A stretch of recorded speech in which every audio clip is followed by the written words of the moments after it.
अबे तू भागेगा नहीं, क्यों? क्योंकि तू एक चूहा है और मैं बिल्ली। लेकिन मैं सिर्फ एक चूहा ही नहीं हूँ, मैं तो इस छोटे से परिवार का एक सदस्य भी हूँ। एक चूहा जिसकी एक पालतू बिल्ली है।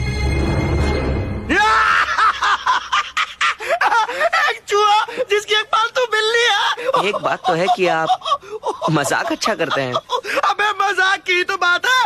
अरे मर गया। अबे तेरा नया छोटा मालिक चूहा, अपने भाई लोग सुनेंगे तो हंस के सुसु कर देंगे बे। इतनी बेइज्जती, आज मैं तुझे नहीं छोड़ूंगा। क्या भागता है इधर आ।